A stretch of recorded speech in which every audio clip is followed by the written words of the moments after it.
All right. Who knew this fever dream of a movie existed? That's what you want to call it. Are we going? That is what the record and scrolling little. Is this where the Englishman does our intro? You are now listening to the Backseat Critics, the movie review podcast. Welcome back to the Backseat Critics. My name is RJ. And my name's Andrew. And this is a podcast where we review movies that you should steer clear of, notably childhood favorites and those fever dreams. Kids, podcast, movies. Yay. Today, RJ. Oh. This was your suggestion. This is my suggestion of Return to Oz. Yeah, from 1985. Yeah, 1985. I'm not a huge Wizard of Oz guy. I'll be honest, I'm not a huge fan of the first one. Like the original. Hot take. It's just not for me. I don't know why. I just don't like it. It's a classic. Just because it's a classic, why should I like it? Just because it's a classic. Exactly. It's a classic. You gotta like it. Them the rules. It's written in the rules.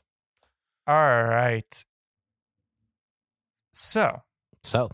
RJ. It's been a while since we've done Backseat Critics. It's been a while. What is new? What is new?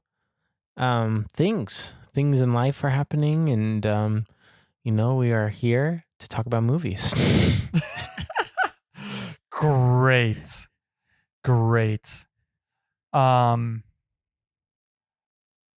Since this was your suggestion, yeah, why don't you do the 1 minute summary? Okay. And let's wait for a nice round number. Wait 1 second. Let's wait for a round. Can you help me real quick? Go.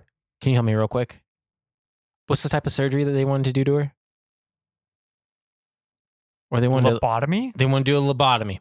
So they wanted to lobotomize Miss Dorothy from the first movie. They did. Straight up with some evilness. And instead she goes into the land of Oz, where she has found that it is a post-apocalyptic Oz land. And there's an evil queen involved now. There's some sort of gnome king, which, to be honest with you, they battle, they win. Scarecrow is the king of Oz now with all of his friends, and Dorothy comes back. They killed the Oz. The Oz? They didn't kill the Oz. The Oz flies back in the first one. By the way, you've got like 15 seconds left. No, it's okay. I did the best I could with this movie. What else am I supposed to say? Oh, she wakes up. She's not lobotomized. The end. All right, there we go. The cat's trying to break in. Yeah, we have new guests now, I guess. Just every night and every morning, this is what I put up with. We have a Bagheera now and a Clawhauser. The two cats who both insist on sticking their arms under my door. The mascots of the Backseat Critics, I guess. Yeah. Why not? Get them little Backseat Critic shirts. Little cat shirts. Can you imagine that? Little cat. I'm pretty sure Bagheera would rip his with his fat. Quiz question. Yes. We're going to circle back to the answer at the end. Okay. But my question to you is, what director said that Jack Pumpkinhead was an inspiration for what other character in his own movie? Okay. Do you have any guesses? I'm going to go with Jack Skellington in The Nightmare Before Christmas. Who's the director? Tim Burton. That was the first part of the quiz question. We'll get back to the answer at the very end. After we talk about this movie. We've got some zaning characters here. Yeah, we got a moose that's attached to a bed that can fly. That can fly. This has occasional periods of like, what am I? We have a lady that has like 30 heads. She's got 30 heads, which sounds weird. It sounds like some Hydra type situation. No, she changes her head. Yeah, it's like a little plug situation. Like Yeah. like Futurama, how they've got the heads in cases. Mm-hmm. It's like that. She just twists and turns. Yeah. Unplugs a head, puts on a new one. And each head's got like a different personality. Yeah. And there's a nice one and the one that like knows everything. And I was thinking, because they didn't really do a lot with it. It was like a kind of interesting idea. Mhm. What head or what character from another movie would you want to see in that display of Christopher heads? Walken. Christopher Walken. Cut it out. That's signed, sealed, and delivered. Did I stutter? No. Christopher Walken. Tell me I'm wrong. I think that's fine. You laughed. You know that's a solid that is awesome. That is a sick pick. All right, who you That got? is so great. I'm gonna go kind of different route, but same route. Willem Dafoe. Who from what movie though? That is a good question. Have you seen? Oh no!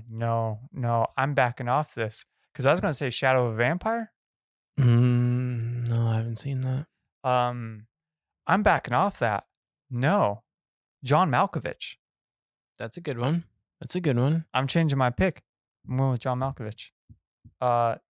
Any movie, it doesn't matter.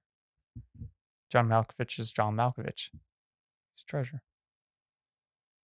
I would have just loved to see angry John Malkovich attached to some ballerina's body running around chasing Dora. Can you imagine, like, if you went like cartoon, like there's just one cartoon character head in there, like Dora the Explorer or something. He's just they sitting do there. like a Who Framed Roger Rabbit. Exactly. They do like Fred Flintstone. He's all like, why I oughta. Or Doing that like just Wilma. well Carmen Sandiego. They found her. there's her head. Jessica Rabbit. Waldo. Oh God. I'd be scared if Inspector Gadget came on. Look out. His little extendo head.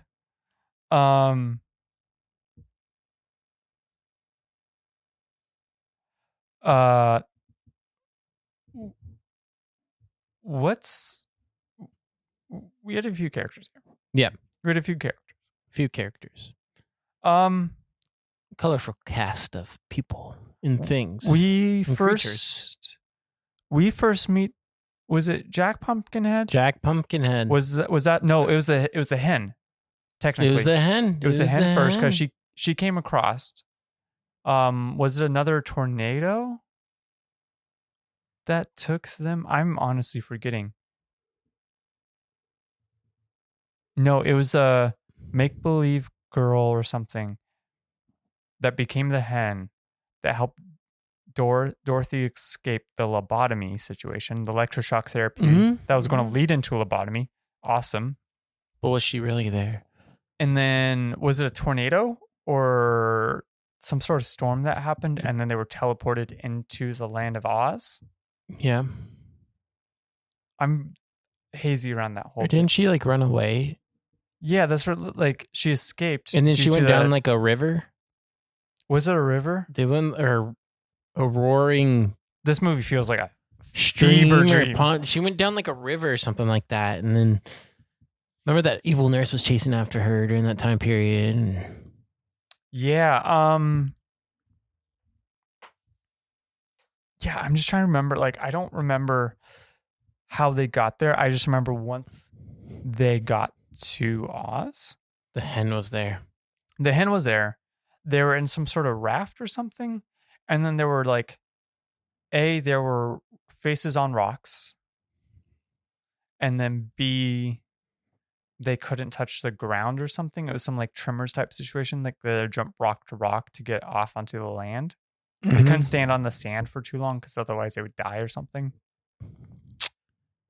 This was a different type of like land. Like, it wasn't the same as Oz, you know? You think of Oz as like a magical place with magical creatures, magical things. This was just a stupid land with stupid things and stupid creatures. This was a stupid movie. Yeah, This was a stupid movie. That too. But no, I mean, you look at the land and you're like, okay, where was this in the first one, you know? none of this is like even like visually parallel to the. Nothing. The Wiz is closer to this. I've not Or seen closer the, I've to not closer seen to Wiz. the actual Wizard of Oz. The Wiz is closer to the actual Wizard of Oz than this is. I actually want to talk a bit about the Nightmare Fuel. That is the roller skaters. Oh yeah. They've got So I'm gonna paint you a picture. Okay. Paint me it. What colors are these? They're in Speedo tight full body outfits. Ooh. They've got helmets on, Helmets. but on the top of the helmet is another face. Another face. So when they're looking down at the ground to see what they're doing, there's a face looking forward. Mm-hmm. But they've got big old rollers on their feet. I think is it one big wheel or two big wheels on each feet? I'm forgetting. I think they had one on each feet and they had one on each hands. Didn't Yeah. So they were kind of hands and feet on the ground, but put wheels under the hands and feet, and they had little extendo arms pushing their arms they? Mm-hmm. maybe 2 feet off the ground. Something like that. In kind of a weird like handheld unicycle situation in each arm. And they would kind of roll around and stare at you with their helmet faces. Mm-hmm. Creepy entrance, by the way. Actually, well done for whatever movie this was. And then it just fizzles out so fast once they show their faces. It's like so much less intimidating. The moment they show their actual faces and the moment that they actually talk. All right, really quick. Just really quick, I'm going to touch on this and we'll go back. Yeah. This movie was actually like halfway decent until they get to the Gnome King. Anyways, going back to the Gnome King? The Gnome King, isn't what he is? Or what was he? What was he called? What was the main villain? No, okay, no, you are right. You are the right. Gnome King? Yeah, Nome. Yeah. Which is whatever. The Gnome King. Everything else was good up until that point. Anyways, no. It was a good. Like, we'll circle back. Okay, fine. We'll circle back and talk about how wrong you are about that. It was entertaining. It was entertaining, sir. Were you not entertained? No. Oh, ouch. Interesting. All right. I know these creatures though they're kind of interesting. I think they're kind of funny because once you actually get one on one, they're just they're easy. A robot took them out. I was gonna say the robot's kind of an interesting because like we have the Tin Man in the original, which is just a C-3PO type Tin Man. He's just a humanoid, which this new one is too, but he's also like 4.5 feet tall and round like. Well, this is the best two part. Different sized volleyballs sitting on top of each other. This is the best part, Andrew, because we have. He's like a beach ball with a volleyball sitting on top. Well, we got the pumpkin guy, right? AKA Jack, aka Scarecrow. Yeah. We got this little robot dude, aka Tin Man, right? Yeah. We got Moosehead Ben, who's the lion. Who is the lion? The whole time, this moose, who is this like amalgamation of who made it? Somebody made it. So it was a collaboration between Dorothy, whose planet was, and Jack Pumpkinhead, who put him together. That's stupid. Because it was a like a trophy, like a moose head. Yeah, inside of the Queen's Castle, right? Yeah, Queen's Castle. I'm sorry, we're hopping spots. People are trying to follow along. It's just not going to happen today. I'm sorry. No, I try to follow along with this movie. It's wild. But no, it's just like a hunting trophy, but it's a moose head that they roped together with a bed. Yep. It's just a bed. Mm-hmm. I think the bed's got like side rails on it too, because it's like a wide sleigh without the chairs. It's got the high back, the high foot of the bed, and then I remember some sort of like protection on the sides that they like tied the wings to. And the wings were made of like leaves or something. Yeah, like palm leaves. Yeah. What made it think that this thing was gonna fly? Right. And they put this together. They used some like magic juice to bring life to it. And the whole time the moose is like, what am I? Should I exist? I'm a moose. The answer is no. Tell me I'm wrong. You're not wrong. And the moose is like, I have wings. How do I fly? Meanwhile, they're like diving, bombing out of the queen's castle, and the moose is having this existential crisis. All right, better movie. This thing like dive bombs out. They're safe besides the moose. And that character the moose just dies immediately. It doesn't fly. It just goes down, dies. So there's a bit in Hitchhiker's Guide to the Galaxy, the book. I don't think they do it in the movie or TV show. I might be wrong about TV show, where the random probability machine gives consciousness to a large blue whale as it's plummeting down towards like a planet's surface, and the moose is like, or the whale's like, what am I? What are these fluffy white things around me? I think they touch base on it in the movie. Yeah, and it like has all these thoughts about like, wow, I've got these like, like flippers on my side. I've got a tail, and like, where am I? How do I move? And then splat. I think they do touch base on that in the movie. Okay, it's been a while since I've seen the movie. It's such a funny moment in the horrible, but it's funny moment in the book. Can you imagine if that happened to this guy? Like I would have laughed. I would have laughed because the whole time the moose was like that. He was like, what am I? Even like after he starts flying, he's like, why am I flying? Yeah. It's wild.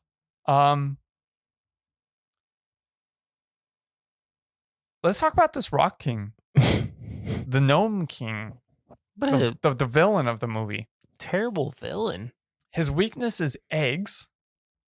Yep. So he's got IBS.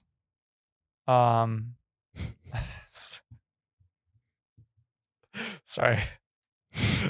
That was a low blow. Like what IBS would give you. His weakness is eggs. He's a dude made out of rocks. He's just a rock wall with a kind of a semi-face carved into it. Mm-hmm. And then slowly becomes humanoid. He slowly becomes human. He's got this chamber that he opens up in his cave. He can like move rocks around in this cave. He can like open up passageways and stuff like that. And he opens it up to let each of the characters through except the moose. I don't remember why the moose wasn't there. I think the moose was mostly falling apart by that point. It was just like a head in a bed. Wait, really quick. Didn't he offer him like hot lead or something like that? I think so, yeah. Like, here, before you go into this, let me just give you lead poisoning. Yeah. Actually, okay. Before we actually dive in on the character, this movie really went like ham wild with like, oh, this takes place in the early 1900s, turn of the century. We're going to talk about lobotomies and electric shock. Electric shock.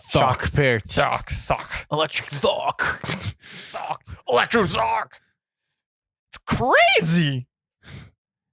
Pikachu there. Pikachu, there. Use Sorry electric for shock. our headphone listeners. Pikachu, use electric shock. But like they're like pretending that electro shock. All right, folks. This is it. I'm done.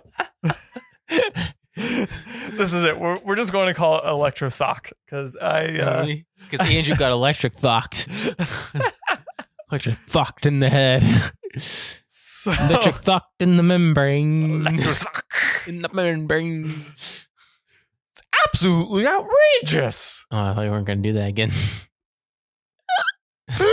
Anyways, so we're talking about like these psychiatric Wow. Butcher that one too. Try to go a different route. Are we okay here, buddy? No.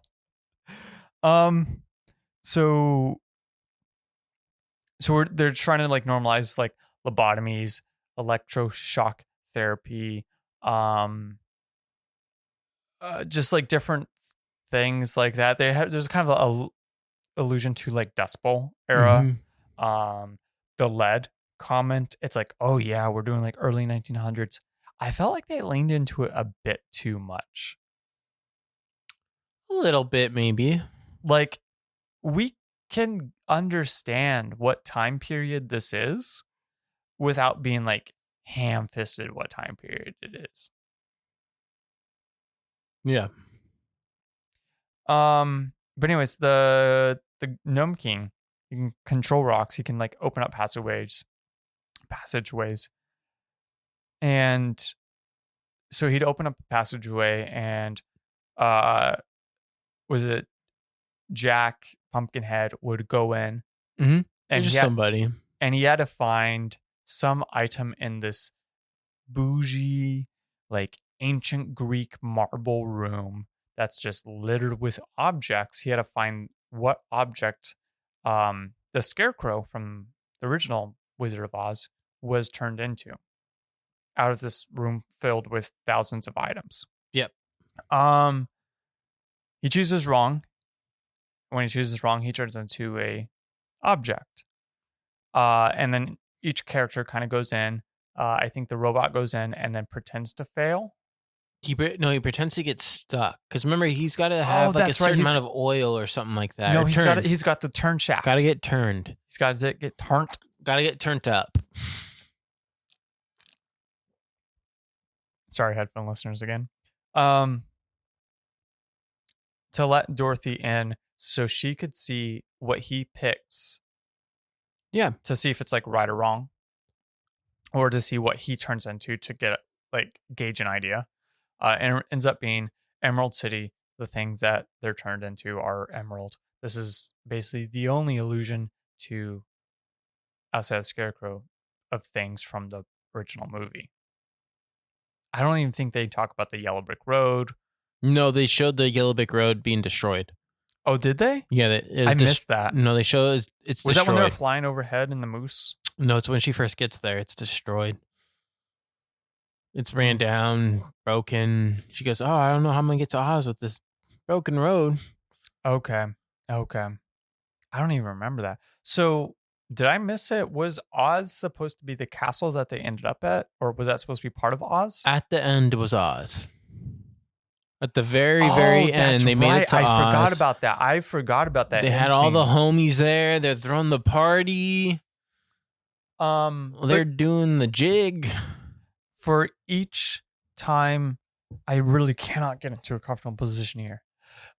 Each time that somebody would choose wrong in this marble room, the king would become more human. Yep. And there was a point where he busted out the ruby slippers. He's got this rock king has ruby slippers on. Yep. Sick. Let's go, movie. Swag. Wish I had. And he gets enraged because she starts choosing all the emerald things, which are the correct answers, and bringing everyone back. And so he comes back as a giant rock golem type thing from the ground or something. And then he starts to eat Jack Pumpkinhead. And then the chicken that we referenced at the beginning of the movie is Pop some eggs out. Poop some eggs out. In Jack Pumpkinhead's pumpkin head and pops out some eggs into his mouth, and that's his weakness, and he dies, and then they're magically at Oz in that end scene that we referenced. And movie. And that's the end of the movie.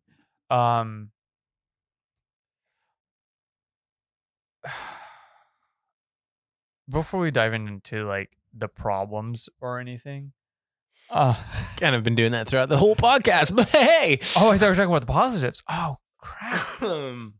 Yeah, sure. What's actor Would Ooh, you swap in? favorite question. Yeah, this is a fan favorite here. Let me pull out of our back pocket. Yeah, I'm gonna try to think of an actor. You know what, Andrew? I'm gonna flip it back to you. I'm gonna try to think of an actor that we've never used before. that feels so targeted because I'm going to choose Paul Giamatti. Paul Giamatti. But do you know As- who I'm going to pick him as? Who? Take a guess. The Gnome King. Yeah. I was gonna go Jack, but I was like, that's too obvious. Nah, Gnome King. Too He's supposed to be obvious. this like imposing force. I want Paul Giamatti in that. I think. And I'm just going to put this out there because his name's already come up. No one that we've said before. So, no John Malkovich, no Christopher Walken. That's fair. We've already established that. I think I'd do Chris Kattan as Jack. Chris Kattan. Who is that? Chris Kattan. He's in Night at the Roxbury. He's the other character next to Will Ferrell. He plays, I believe it's Mr. Feather in Undercover Brother. He's in Monkey Bone Oh, okay. as Jack. Okay. Kind of one of those Saturday Night Live actors Yeah. that kind of shows up in just random things. And I think just I've seen him random in actors. Monkey Bone is the only movie that I've seen. Yep. Chris Kattan He was as in Jack. Celebrity Big Brother. Still is. By the way. He's still at the house. It says He's just peeking around the corner. I'm Chris Kattan. You ever see that I Think You Should Leave skit where it's like basically Big Brother and they go to vote out the main guy and they're like, I'm pretty sure you're just here for the zip line. You're Oh not yeah, even- no, I think that's The Bachelor.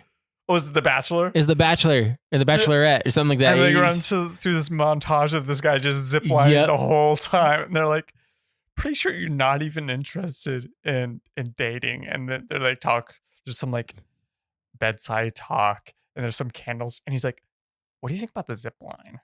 That guy is comedy gold. Actually, he's He got actually some is. pretty good skits. Yeah. He's fantastic. That's what I want to see Chris Kattan doing in Big Brother. He's just in the zip Just line. zip He's line. still using the zip line. He's like a little kid keeps on running up, like a kid that goes up and down the slide. He's like that right now with the zip line. He's, okay, I'm done. He runs across. He goes, Like imagine like just one of those like sideline interviews like they do with like, what's your opinion on something? And you have the person framed and there's in the background in scuba gear coming out of the fountain or pool. You have Chris Kattan just standing there. that's a good pick. That's Jack. Yeah. It's solid. Yeah. Solid pick. Yeah. That's a good one. We're going to go to a ad break. Located in Los Angeles. Are you looking for the best gear that you can find? Are you a beach? Are you a bum? Do you like beach bumps? Look no further than our homie in the Hawaiian shirts. Beach bums never die. Beach bums never die. Linked in the description. And we're back. I've said a lot. you know? Diggity dum dum dum. Dum da dum dum dum hum. Man. Now I'm just thinking of like the celebrity judges, like Judge Judy, Judge Mathis Brown, And as like as the Gnome King. Judge Judy would be kind of fun. I think. I think so. I don't remember really anyone else's name. There's that gal from the People's Court, but I don't remember her name. Who's that guy? Who's that guy? Is it Steve girl? Harvey. And you go No. on like the religious rants at the beginning of each episode. Not from People's Court. No, Family Feud. We're talking about court shows and you bring up Steve Harvey. Dude's wild. He is wild.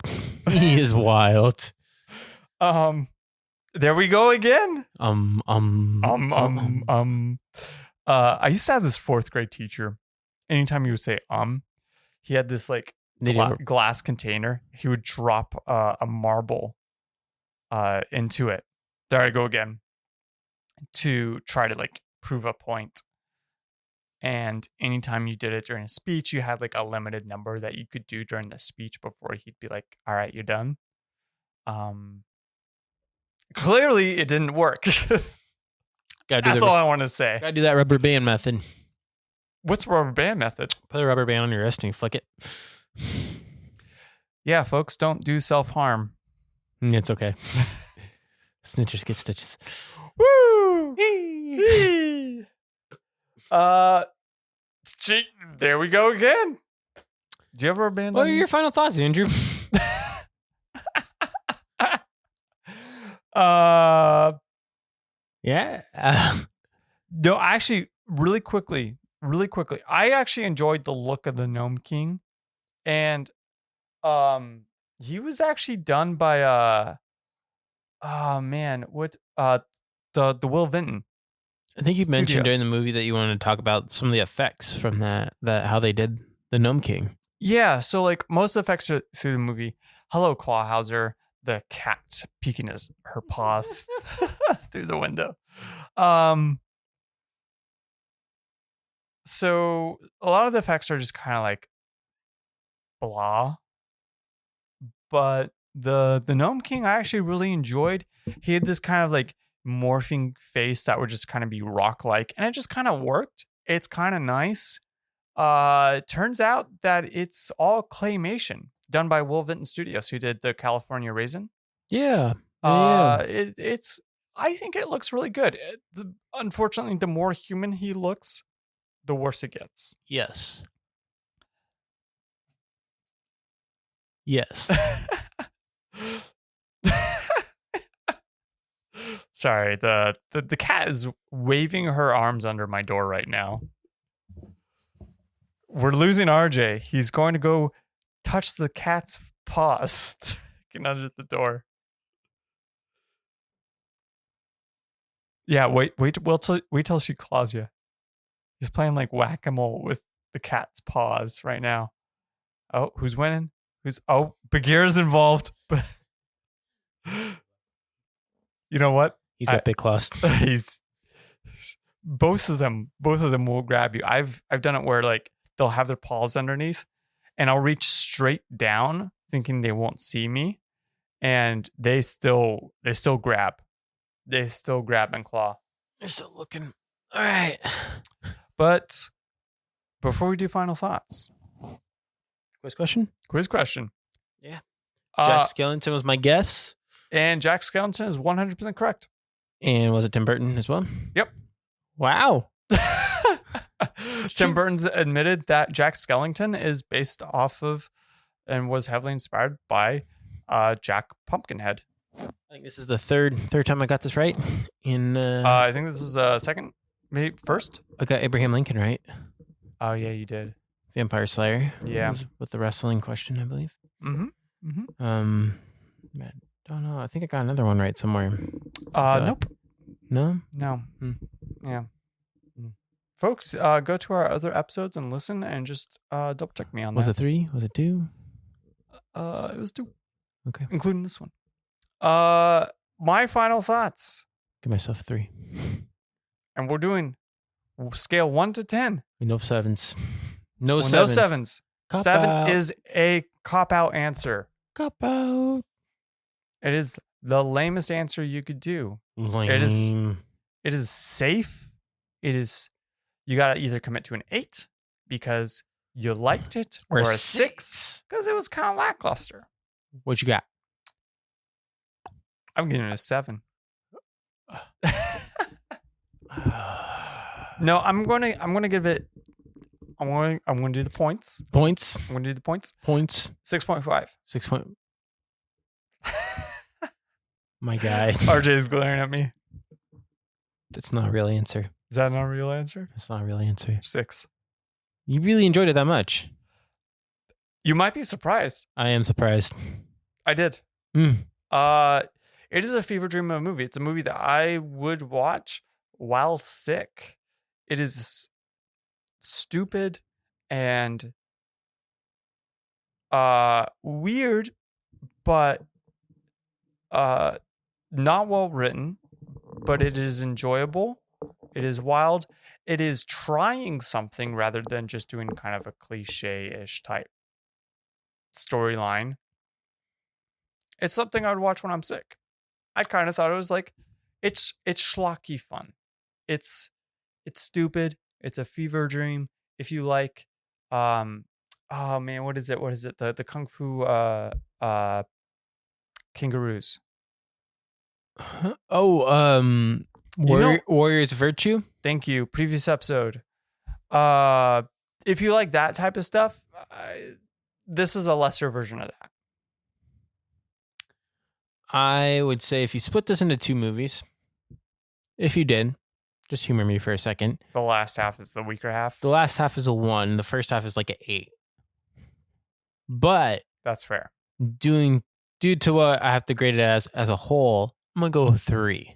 3. Yeah, I just found myself getting bored. Getting bored didn't really grab my attention that much. Never has. Never will. Ain't my cup of tea. But if you watch it... You recommended it. Yeah, because you need to see it. And I did. You know what? We came, we saw, we watched, we critiqued.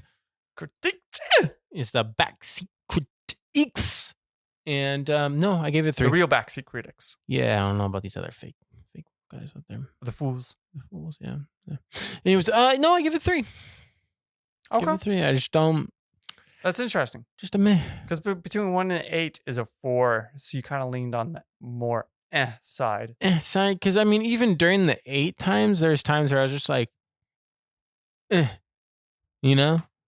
It's definitely something where like I'd have to be sick to watch it. If I am well, I'm not going to sit down and watch this unless I'm like cleaning or anything like that. Like, no.